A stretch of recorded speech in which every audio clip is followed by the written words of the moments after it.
Magandang umaga, tanghali, hapon, gabi sa zodiac sign na Pisces, Cancer, and Scorpio. Lola Baby, nagpapakilala. Bibigyan ko po kayo ng general reading ha sa buong buwan ng June 2026. So, let's see po the energies for the whole month of June. Para sa water sign na Pisces, Scorpio, and Cancer. Okay? So, ibig sabihin nito, merong tinatawag na uninterested na aalis na siya, hindi na siya interested sa tinatawag na relationship. Okay? Maaring friends, maaring love romance, di ba? Maaring sa trabaho, di ba? Maaring sa grupo, talking shit, yan, kung sino itong mga taong ito, wala nang iniistorya kundi mga basura, di ba? Chismis, chismis, chismis, mongering, yan. So, meron dito tinatawag na lilipat, maaring titipat ng trabaho, lilipat ng bahay, di ba? Yan. So, tingnan po natin. Meron ditong masama ang reputasyon, very very bad reputation, kundi kayo yan sino sa inyong family members, mga kaibigan, people, significant people sa inyong buhay. Okay? So, meron ditong unfast, hindi siya nabubulabog, 'di ba? Hindi siya, kumbaga dito, halimbawa, meron nang nagkagulo, hindi siya na 'di ba? Yan unmoved, 'di ba? Unfast. Kung halimbawa ay nagsabunutan na yung kapitbahay, hindi siya nabubulabog, 'di ba? Yan. So, meron ditong in their head, okay? Overthinking, stressed, overanalyzing, 'di ba? So, ibig sabihin nito, tinatawag na masyado nyo ina-absorb yan. Huwag nyo absorbin, napapagod ang isip nyo, 'di ba? Yan, masyado ninyo itong okay? Iniisip. Yan ha, nai-stress kayo. Yan. Wag, send a letter to the universe. The world loves me. Ayan ha, okay? With number 27. 27 down to 7, 8, 9. Okay? So, ibig sabihin nito, maybe prayers, di ba? You are sending prayers to the Almighty God, the Father, to the universe. Okay? Na masagot ang iyong mga dasal, di ba? Freeze it. Number 17. I freeze what I no longer want, di ba? So, ano ibig sabihin niyan? Maybe friendship, di ba? Maring dito yung tinatawag, halimbawa yung mga kaibigan, kung magko-communicate sila sa inyo, hindi kayo nasagot, di ba? Pwedeng mga kapatid. Ibig sabihin, it's like, maaring blinak mo na sila, di ba? Na-restrict mo ang communication. Okay? Halimbawa, gusto nila mag-send na message, ay hindi makapag-communicate, naka-freeze okay? Bake magic cookies. Okay? May number 13. I can give good things to myself and others, di ba? Yan, Hindi kayo madamot, mapagbigay kayo. Okay? Hindi kayo, if it's about love, binibigay nyo. You love yourself, you love others. Di ba? Kung kayo mga asawa, di ba? Mapagsilbi kayo. Kung kayo magulang, mapagsilbi kayo. Magulang sa anak, magulang sa, ano tawag dito? Anak sa magulang, mapagsilbi kayo. Okay? So, let's see your energy for the whole month of June. Okay? Okay. So, meron ditong the Two of Wands. Yan ha. Okay. Yan ha. Okay. So, ibig sabihin nito, pumupulot kayo ng, it's about your kapalaran. Pinupulot nyo. Okay? Ibig sabihin nito, narito ang the 10 planets. Okay? Yan. So, ibig sabihin nito, it's like tinatawag, gusto mong malaman, gusto mong makilala, okay? Maybe isang tao. Baka nagbabasa ka ng zodiac sign ng isang tao, di ba? Gusto mong makilala ang kanyang personality, kanyang pag-uugali, di ba? Yan.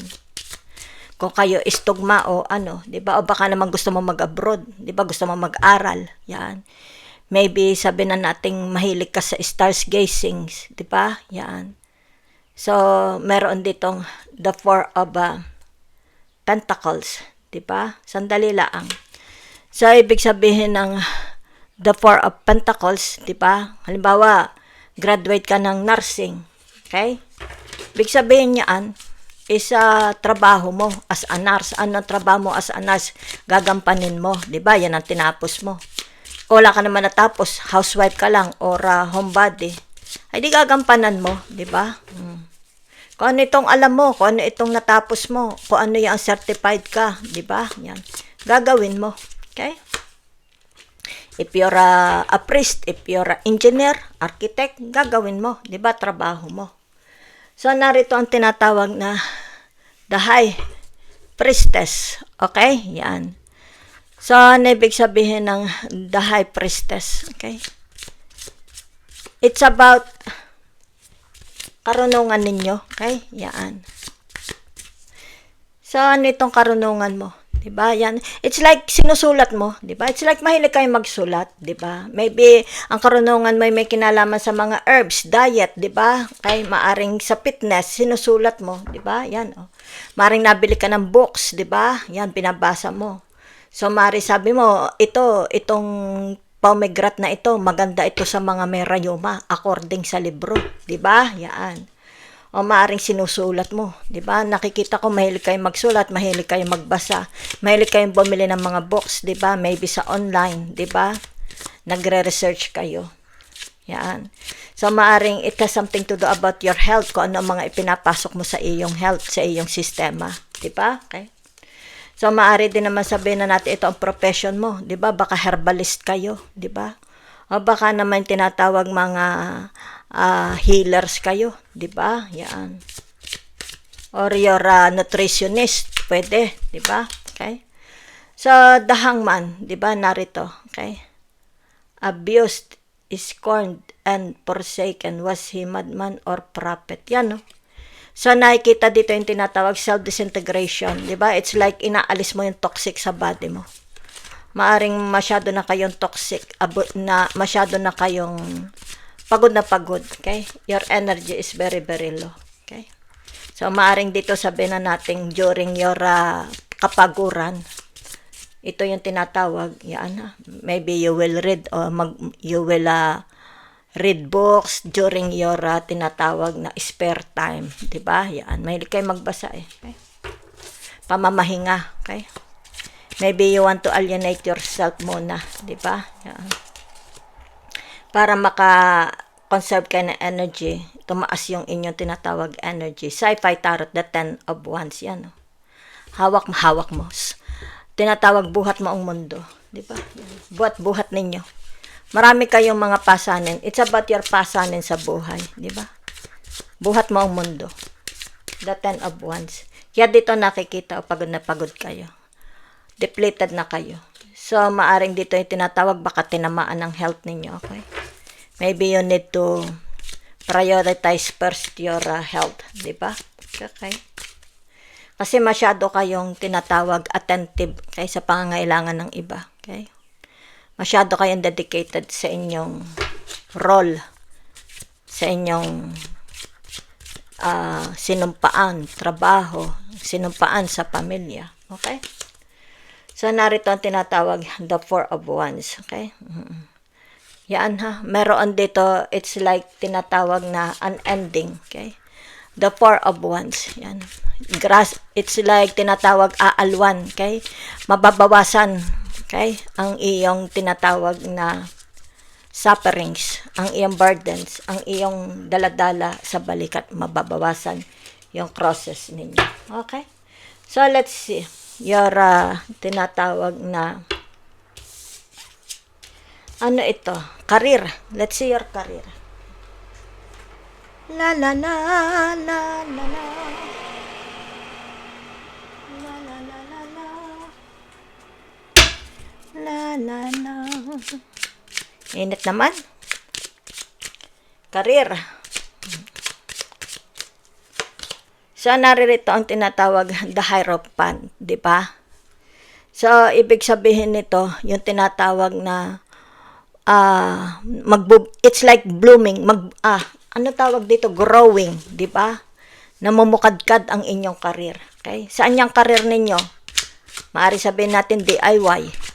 Maaari sabihin na natin about skincare. Baka kayo is may mga platform sa social media, di ba? Maybe it has something to do about skincare products, di ba? Okay. Maaring sa health, di ba? Pagkain, cooking, di ba? Yan, oh. So, ibig sabihin nito yung tinatawag, nagbo-bloom, namumulaklak, okay? It's like dinadapuan ng mga bubuyog, naglalapitan ang mga bubuyog, di ba? Very, very charming, okay? Very, very attractive ang karir ninyo. It's like napapansin na kayo, okay? Yan, napapansin ang inyong karir. Yan, ha? It's like ito yung tinatawag na ito ang iyong specialty, 'di ba? Ano specialization mo? Maybe you're a nurse, you're a teacher, beautician, 'di ba? Maaring sa public speaking, maaring sa dietitian, psychologist, 'di ba? Or tinatawag na sa social ano kayo, 'di ba? Kung ano 'yan, no? Ibig sabihin nito, yan ang alam mo, 'di ba? Specialization niya. So narito ang tinatawag na the seven of swords, 'di ba? Okay. So ano ibig sabihin ng the seven of swords na ito, 'di ba? So ito yung tinatawag na in a relationship, 'di ba? Okay. Kung titingnan lang natin sa tinatawag na positive, okay? Kasi pag sinabi mong the seven of swords, ito may kinalaman sa halimbawa they are stealing your project, your work, 'di ba? They are stealing, it's more about stealing, 'di ba? So pwede rin ito yung tinatawag na watch your back, 'di ba? Yan. So pwede rin naman ito yung tinatawag na ikaw is alam mo ba yung nangingibabaw? Yan, oh. Nangingibabaw ka sa lahat, 'di ba? Yan, oh. Kung nasa social media ka, nangingibabaw. Yan. Kumbaga dito yung tinatawag na para kang sunflower, 'di ba? Namumukadkad, nangingibabaw. Okay? Yan. Pero dito nakikita mo yung tinatawag may inilalabas sa loob ng bahay, 'di ba? Yan. So, halimbawa, sabihin na natin at work, 'di ba? Yan, baka meron silang mga iniuuwi galing sa trabaho, 'di ba? Baka meron sila, kung nagtatrabaho sila sa mga ospital, sa opisina, may mga inuuwi sila. Okay, let's say, sabihin na natin, hindi naman siguro ito ninanakaw. Baka sabihin na natin, nagkaroon sila ng interest, 'di ba? Like books, 'di ba? Like ingredients, recipe, yan na, iniuuwi, pero pasimple, 'di ba? Yan. Sabi, hindi ko alam kung this person is a kleptomaniac. Okay, nangunguha. Okay, niuwi niya sa bahay. Yan. It's like iniisip niya, hindi na naman nila ito gagamitin. Yan. Maybe sa library, 'di ba? Kukuha sila sa library. Pwede rin kukuha sila sa library. It's like tinatawag pasimple ang pagpapalabas. Okay? So pwede rin naman ito yung tinatawag sa social media, 'di ba? Kinokopya ang work ng iba, ang project ng iba, 'di ba? So I don't see anything wrong. Mapwera na lang kung sa social media mo ito wala naman sigurong problema, okay? Especially kung very mild lang. Pero kung ito yung tinatawag physical, halimbawa sabihin na natin nagpunta kayo, nasa trabaho kayo, may kinuha kayo sa trabaho, 'di ba? That's another story, okay? So meron na dito ang tinatawag the page of cups, yan ha, the sun. Yan o, kita ninyo. Yan. So, ipinapakita ninyo how happy you are. Diba? It's like wala kang problema sa buhay mo. Yung tinatawag approachable. Very approachable kayo. You have a beautiful smile. Diba? Nakikita dito yung pagiging very, very childish ninyo. Very girlish. Diba? Nakikita very girlish kayo. So, ibig sabihin nito yung the page of cups. Yan ha. Yan.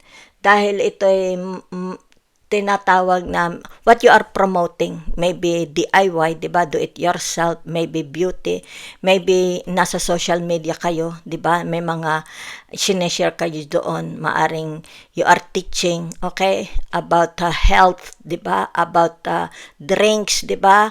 About tinatawag na ano pa ito, mga pagkain, 'di ba? Or about beauty regimen, 'di ba? Or exercise. Yan ha.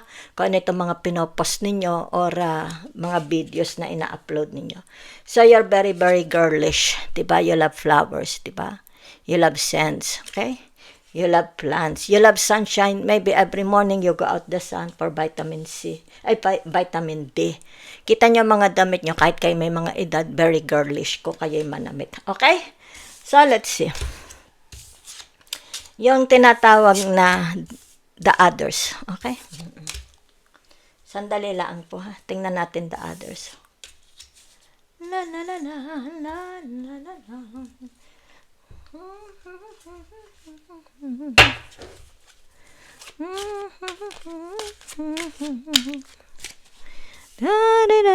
Sandali lang ha. So, itong tinatawag na, okay, narito siya. Okay? Ito na. Sandali lang. The High Priestess and the Hierophant. So, ito, the others, yan. Ibig sabihin naman nito, tinatawag mga kasoulmate ninyo. Okay? Yan. Mari kasoulmate mo ang neighbors mo, may mga friends kayo, kasoulmate nyo, mga kumari ninyo, di ba? Mga pinsan nyo, kapatid nyo, di ba? So, ibig sabihin nito, ay ibang tao, di ba? Yan, oh. Nakikita ha? Helping hands, di ba? Sila. Sino yung mabait sa inyo, di ba? So, naririto yung tinatawag na the hermit, di ba? So, pag sinabi mong the hermit, di ba, what you are manifesting, yan. Maybe you're a visionary, okay? Yan. It's like you can see spirits, nakakakita kayo ng mga multo ng kaluluwa ng hayop, di ba? Especially sa dilim, di ba? Meron kayong mga ritual sa gabi, okay? Maybe you know a little about witchcraft, di ba? But you're not a bad person. Yan. Maybe you're talking to spirits, di ba? Yan. So, meron dito, ibig sabihin nito, yung tinatawag the hermit, baka ito'y person na related sa inyo, okay? Maybe your sister, your cousin, your anak, di ba? Ibig sabihin nito, nakakaintindi ng witchcraft. Meron kayo, ha? Okay, maaring kaibigan nyo, nakakaintindi ng witchcraft, di ba? Maybe you go there, di ba? Yan, okay? Yan, kumbaga dito sa kanya ka nagpapahula, di ba? Okay. So, narito yung tinatawag 10 of coins. Kung sino itong very, very superior. Okay? Maaring nanay mo, tatay mo, kapatid mo, pinsan mo, asawa mo, anak mo. Diba? Yan. Pinapakita niya yung pagiging superiority niya. Diba? Okay? Yan eh, nasa inyo. Kilala nyo yan kung sino. Okay? Nasa paligid nyo yan. Maaring ito yung tinatawag na baka ito may katungkulan. Diba? Baka politiko. Diba? Kumbaga dito, mataas ang tingin sa kanya ng mga kasama niya, diba? Pamilya, kapatid, diba? Nire-respeto. Yan. So, maaari tinatawag kaya maraming tao sa bahay nila, diba? Mga nakikinabang, diba? Yan. Kung ano laman ng bahay niya, inilalabas. Kung sino yan sa buhay ninyo, diba? Okay? So, narito ang tinatawag na the seven, okay? The seven of swords. Okay, yan. Sandali lang, ha? Okay. So, ano ibig sabihin ng the seven of swords? Okay, yan. Ito yung tinatawag maaring padre de pamilya, madre de pamilya, diba? So, ibig sabihin, reliable ang taong ito. Maaasahan ninyo. Yan, no? Diba? Sino ito? It's like siya ang breadwinner. Maaring breadwinner. Diba? Okay. So, maaring ito yung tinatawag, inaasahan ng mga tao. Ano posisyon nito? Nasa politika ba ito? Yan. Kumbaga dito nakikita, no? Yan, no? It's like, lahat ng oras sa maghapon, nasa labas lang siya. Okay? So, naririto ang tinatawag the Six of Swords, okay? Ibig sabihin ito yung tinatawag na natulong din sa inyo, okay? Yan. Maaasahan nyo, 'di ba? It's like isang salita mo lang, nadoon na siya, okay? Pero may pagka-superior ang taong ito. Tinitingnan sa inyo, ha? Okay? Pero napakabait niya, okay? So, ibig sabihin nito, itong taong ito, yan, the Six of Swords, sino ito sa buhay ninyo, aalis, 'di ba? Maring anak, pamangkin mo, kapatid mo, di ba? Ibig sabihin nito, aalis na siya. Okay? Maaring sa ibang lugar siya titira. Di ba? Okay. So, yan ha. Iiba na siya ng tinatawag na pamumuhay. Okay? The Six of Swords. Yan ha.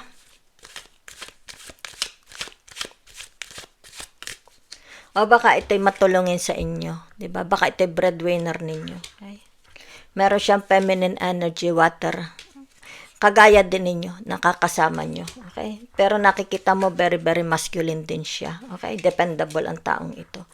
Kayo lang nakakakilala ko sino yan. So narito ang tinatawag the Three of Coins, 'di ba?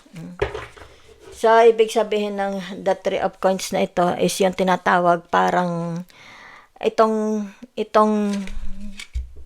tao na ito is tinatawag na happy-go-lucky. Yan ha, meron dito happy-go-lucky. Yan ha.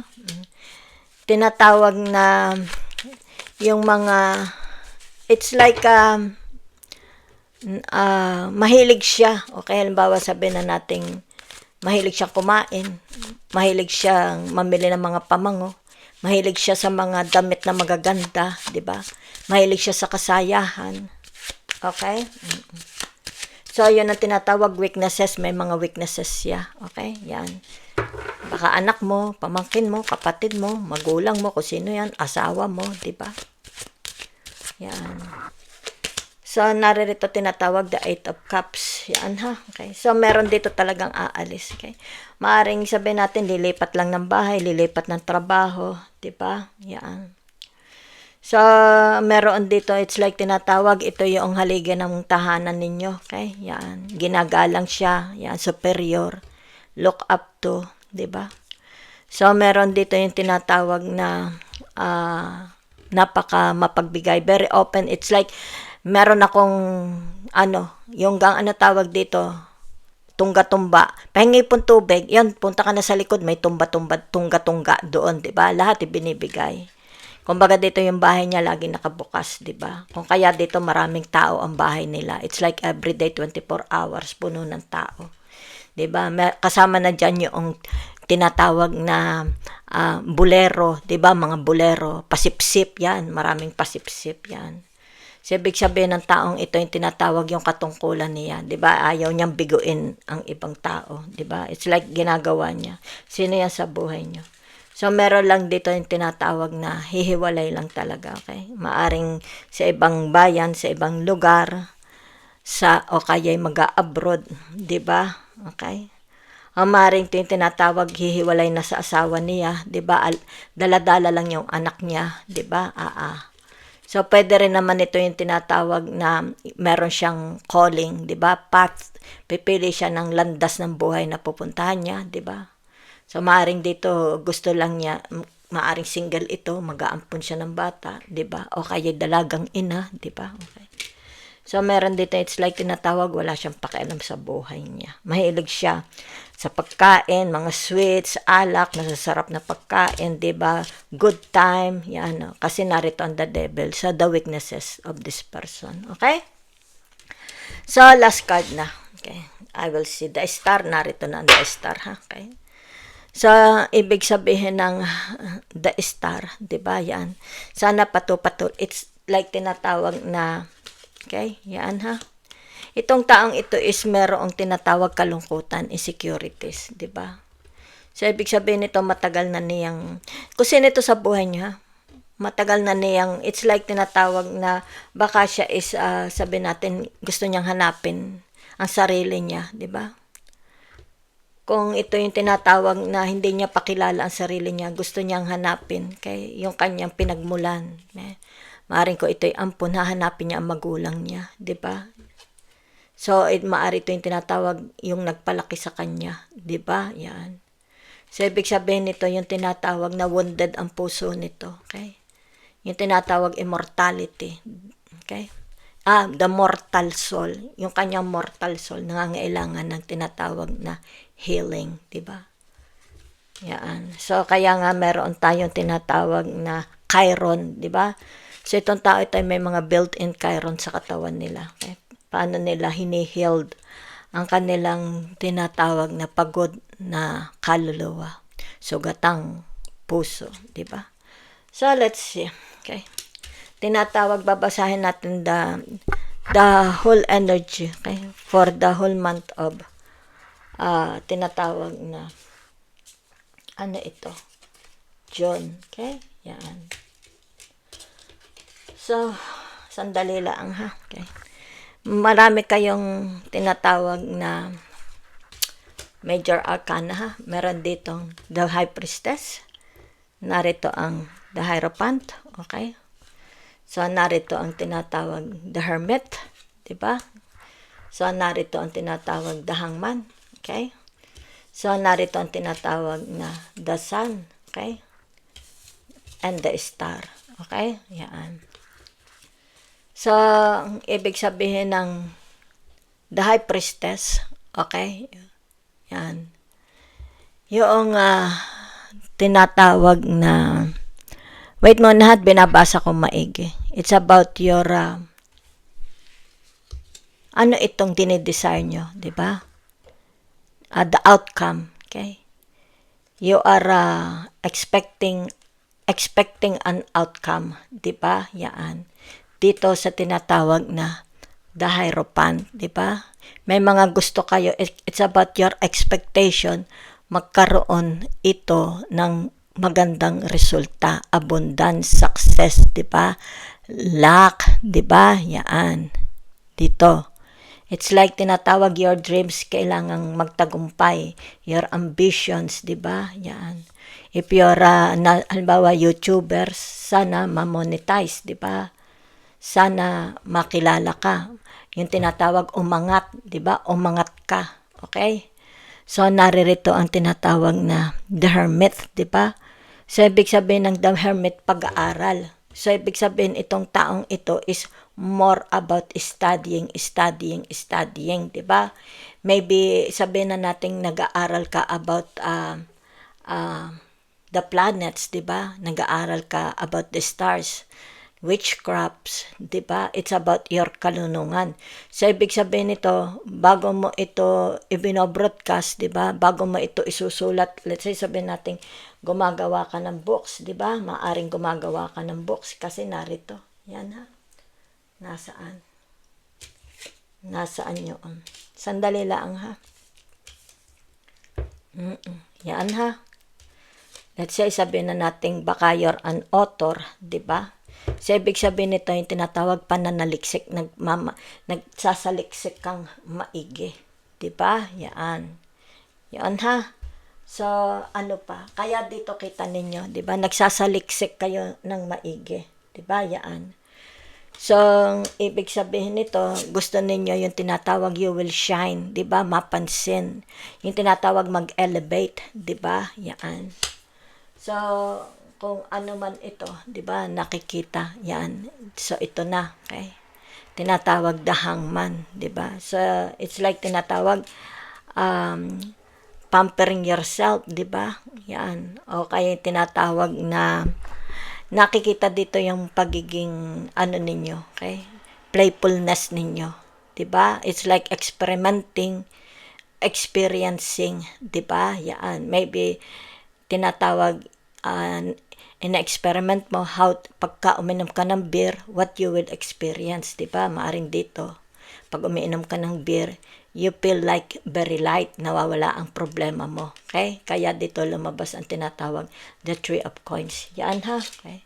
So, maaring dito sabihin na nating let's say marijuana, okay? Or whatever, meditation, di ba?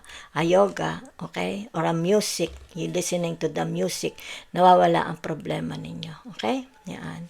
So, nakikita dito ang tinatawag the stars, okay? Ibig sabihin nito, yung iyong sugatang puso. Okay? That's so ito yung reading na ito for the whole month of June, di ba? Ibig sabihin nito, mawawala itong sugat sa puso mo. Because pag sinabi mong the stars, narito yung tinatawag your twin flames, okay? The castor and ano ngalan nun? Pollux ba yon? Castor and Pollux, di ba? Castor is an immortal and Pollux, kung di ako magkamali sa pangalan ha, sa tawag ng pangalan, is immortal. Ang sandali ha, Castor is a mortal. So, ibig sabihin kayo as a mortal. So, tinatawag ninyo, ang tinatawag na your guardian, di ba? The immortal soul. So, ibig sabihin, the immortal Pollux, di ba? Yan.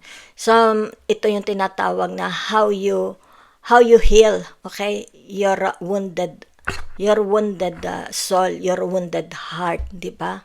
By aligning. Kaya ito narito, di ba? Ito yung tinatawag disintegration, di ba? Yan, pagpapahinga, di ba? Para maalis yung tinatawag lahat ng toxic, di ba? Yan, pagmumuni-muni, di ba? It's like tinatawag na katahimikan muna, alienating yourself, di ba? So kung kaya dito, ibig sabihin nito regenerating, okay? Regenerate, rebirth, 'di ba? So ibig sabihin in the whole month of June, yan, whatever is this, 'di ba? Yung kapaguran ng pag-iisip ninyo, 'di ba? Kapaguran ng inyong soul, ng iyong buhay in the month of June, makaka-recover kayo, 'di ba? Yan oh. So nakikita dito, full blown, 'di ba? Rebirth. It's like tinatawag reincarnation, 'di ba? Yan. Okay? So, kung ano man ito mga nararanasan ninyo, ha? Okay. Na paghihirap, di ba? Yan. So, in the month of June, ibig sabihin nito, tinatawag na, it's like, maaalis, renovate ang iyong skin, di ba? Glowing. Wala kang, it's like, yung mga wrinkles mo mabubura, di ba? Kumbaga dito makikita, di ba? Yan. Na ikaw is, maybe your hair, di ba? Gumagamit ka ng mga, sabihin na nating, hindi toxic na shampoo, di ba? So, it's more about regenerating, okay? Rebirth, di ba? Transformation, pagkabata, okay? Transition, magkakaroon transition, di ba? Ano pa? O yung tinatawag reincarnation, okay?